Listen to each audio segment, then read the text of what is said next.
Hello, my fellow awakening ones. It is I, another awakening one, Seth Gabriel. Today I'm going to speak a little on how America symbolizes freedom, but not just intellectually, but spiritually as well for the entire planet. There's a reason that this land, more than any other, symbolizes that spirit, even if it has not been lived and materialized and fully embodied yet collectively. The spirit and the ethos has always been here. I think even before Europeans started colonizing it. And despite all the contradictions in their words and actions, the spirit remains. And I think that there's what I get are, it's like if this place rises and actually meets the challenge to fully embody and materialize freedom according to its promise, then that will ripple through the world. And there's a reason that people still want to come here and not to go to China or, I don't know, Slovakia or Ethiopia to be an entrepreneur, to remake oneself, to create a business, start an organization, to make a new life. People still want to come here despite all its problems because this place symbolizes and embodies freedom even now more than any other area. And it's my intention that one day the whole world will be like that, and we won't have lines dividing us in nation and culture and political ideology and identity, politics, and corporate product preference and and media preference, all this other stuff. Another thing I want to share is what I get now is on a karmic level too. There are people incarnated now all over the world who specifically have either both indigenous lives, ancient lives in this land going back to Atlantis and Lemuria and Mu, and after the flood as indigenous people, all the way up to being colonists or British people here at the time of the American Revolution. And so now, you have the same soul, but as a different person, fighting for justice, fighting for freedom, fighting for sovereignty in whatever their field is, or in their country if they're just based and staying there. And thank God for that, because we also have all the people that were the tyrannists of those times also incarnated all over the world playing that out again. Or tyrants, I think I said tyrannists. But yeah, it's just a fascinating time to be alive. I mean, it's challenging. It's challenging as all get out, but no one could say it's boring. Yeah, and I guess on another level, boredom isn't really real. I mean, you can feel bored, but it's kind of just a matter of perspective, I think.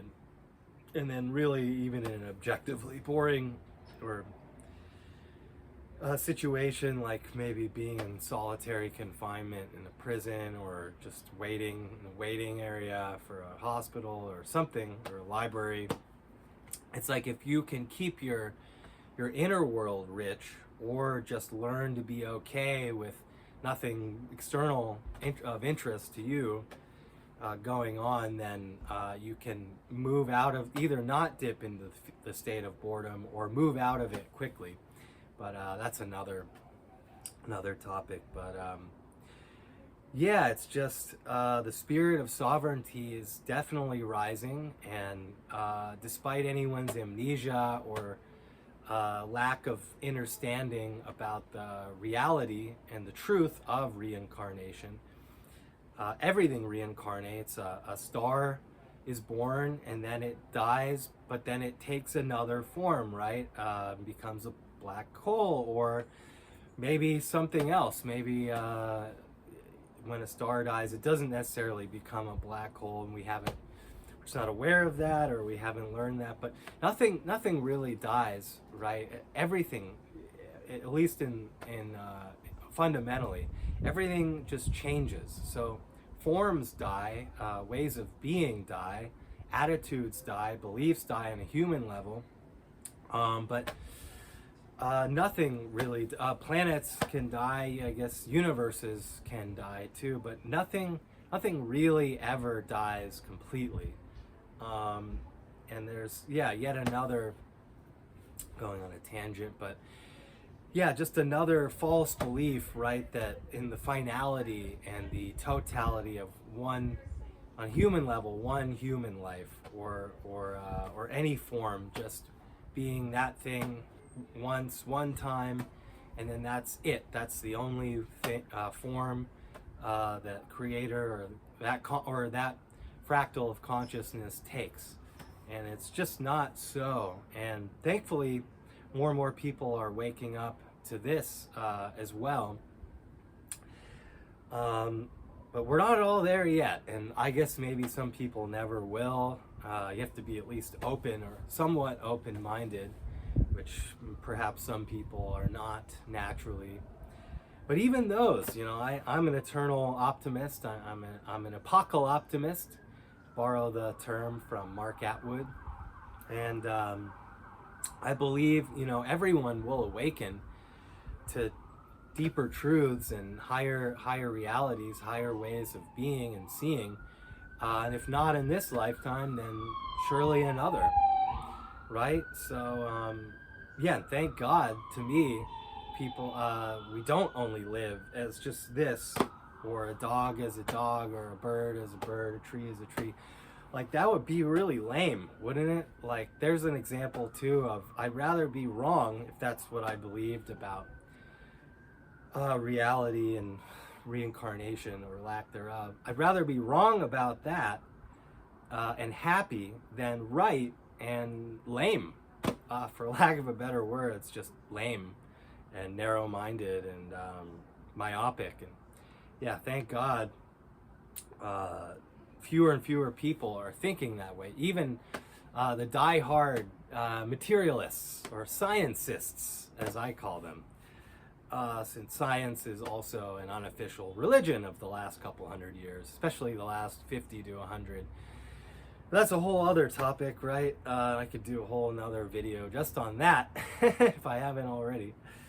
So I hope you enjoyed this. If you got anything out of it, make sure to like, share, subscribe, comment. Helps the algorithm, and you can support me. I can't only do this for free, so as much as I like to, not yet anyway. So if you'd like to support me, you can send a donation at paypal.me/Seth667.